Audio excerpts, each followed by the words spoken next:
आ जाता है तो तिरुपति में आप कैसे आ सकते हो और यहाँ पर रहने की एवं खाने पीने की क्या क्या सुविधा है, और तिरुपति बालाजी के दर्शन हो जाने के बाद यहाँ पर आप कौन सी जगह पर जा सकते हो, जैसे कि तिरुपति बालाजी की चरण पादुका।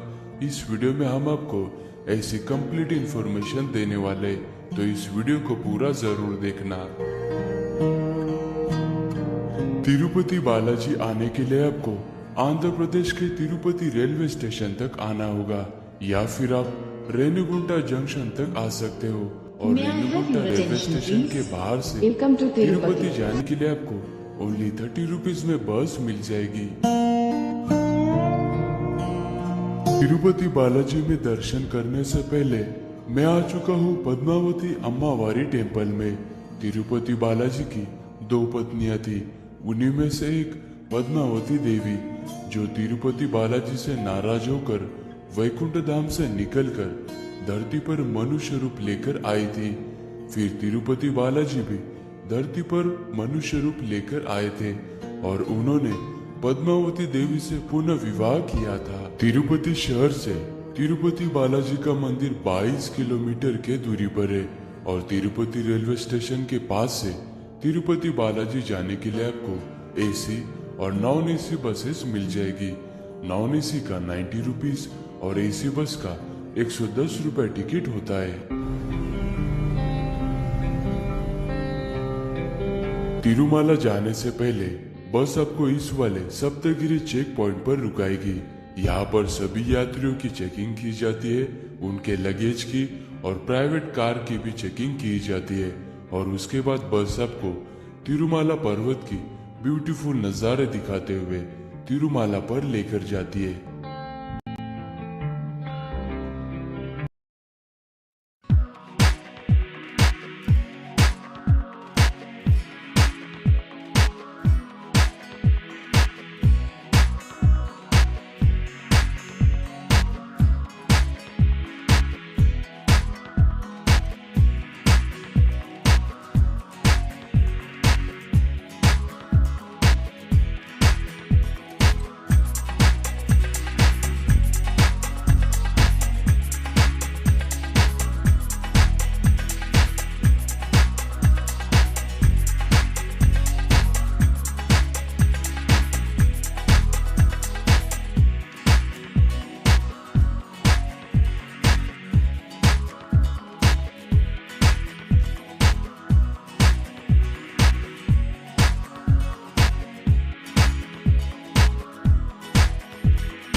सीआरओ ऑफिस में जाना है।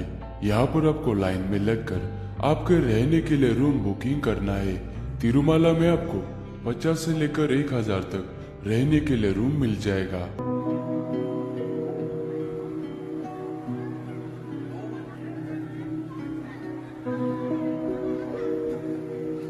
तिरुपति बालाजी का दर्शन करने से पहले मंदिर के पास में बने हुए इस स्वामी पुष्करनी में सभी भक्तगण शाही स्नान करते हैं और उसके बाद ही तिरुपति बालाजी का दर्शन करने के लिए जाते हैं। और दर्शन करने के लिए आपको पास की जरूरत होती है और वो पास आपको तिरुमाला में मिल जाएगा, या फिर आप घर से ही ऑनलाइन बुक भी कर सकते हैं।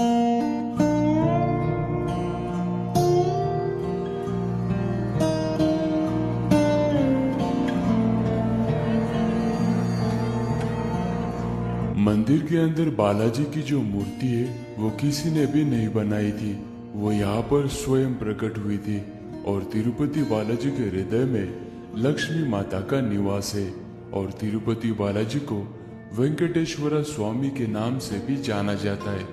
अगर आप तिरुपति बालाजी के पास में खड़े होकर ध्यान से सुने तो आपको समुद्र के लहरे की आवाज सुनाई देती है। और जब सीजन के समय पर आप दर्शन करने जाते हो तो यहाँ पर आपको दर्शन करने में 10 से 12 घंटे का समय लगता है। अगर आपके पास वीआईपी पास है तो वीआईपी पास से आप 3 से 4 घंटे में दर्शन कर सकते हैं।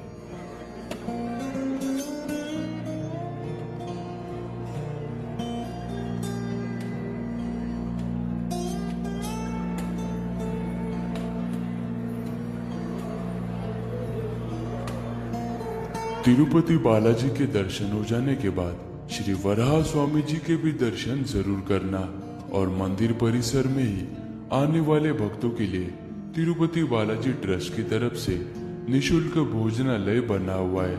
यहाँ पर आपको केले के पत्तों पर प्रसाद के रूप में भोजन परोसा जाता है जो बहुत ही टेस्टी होता है। अगर आप तिरुपति बालाजी आते हो तो यहाँ का भोजन जरूर ग्रहण करना। तिरुमाला की अन्य जगह पर दर्शन करने के लिए आपको अन्न प्रसाद सेंटर के बाहर ही टैक्सी मिल जाएगी।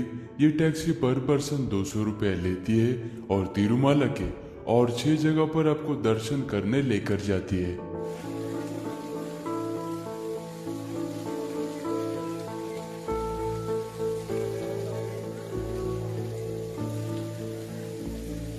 सबसे पहले हम आ चुके हैं पाप विनाशम तीर्थम। इस जगह पर आने के लिए आपको 5 मिनट सीढ़ियों से चलकर आना होता है और माना जाता है कि इस जगह से जो पानी बहता है वो भगवान विष्णु के चरणों से आता है और यहाँ पर जो स्नान करता है उनके पापों का निवारण होता है। और यहाँ पर स्नान करने के बाद सामने ही गंगा देवी मंदिर बना हुआ है, वहां पर आपको दर्शन करना होता है। तिरुमाला से ये जगह 5 किलोमीटर की दूरी पर है। पाप विनाशम तीर्थम में दर्शन करने के बाद टैक्सी आपको आकाश गंगा इस जगह पर लेकर आती है। ये वही जगह है। इसी जगह से तिरुपति बालाजी का अभिषेक करने के लिए पानी लेकर जाया जाता है।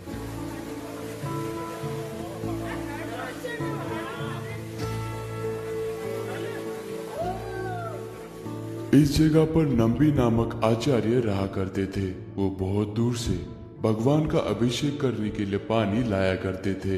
एक दिन भगवान ने बालक रूप धारण करके उनसे पानी की मांग की, लेकिन आचार्य जी ने उस बालक से कहा कि पानी मैं बहुत दूर से लाया हूँ, ये पानी मैं आपको नहीं दे सकता। तब भगवान ने तीर चलाकर इस जगह से पानी निकाला था और आचार्य जी से कहा कि आप इस जगह का पानी भगवान का अभिषेक करने के लिए यूज कर सकते हैं।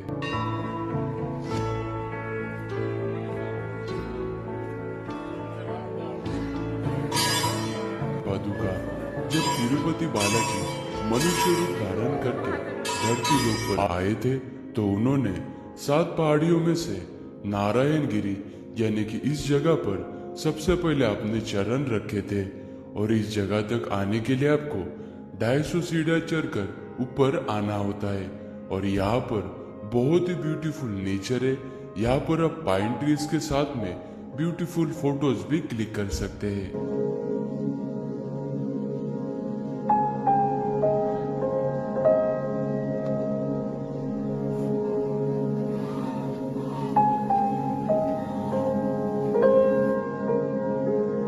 चरण पादुका दर्शन करने के बाद टैक्सी वाला आपको शीला तोरणम गार्डन में लेकर आता है।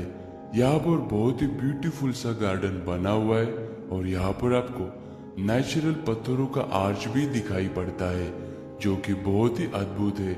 और यहाँ पर आपको पीकॉक, हंस, रेड स्क्विरल और कई तरह के फ्रूट्स भी दिखाई पड़ते हैं।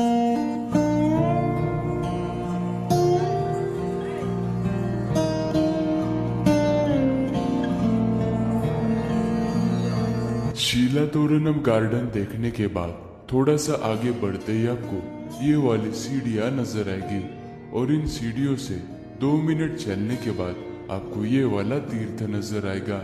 इसी जगह पर भगवान विष्णु जी का सुदर्शन चक्र गिरा था और उस कारण यहाँ से तीर्थ उत्पन्न हुआ था। इसीलिए इस जगह को चक्र तीर्थम कहा जाता है। और इसी जगह से 2 मिनट की ही दूरी पर एक प्राचीन एशियन टेम्पल बना हुआ है और यहाँ पर भी एक छोटा सा वाटरफॉल है। तो इस जगह पर भी आप जरूर आना। तिरुमाला में दर्शन करने के बाद शाम की 5 बजे की बस पकड़कर मैं वापस आ चुका था तिरुपति में।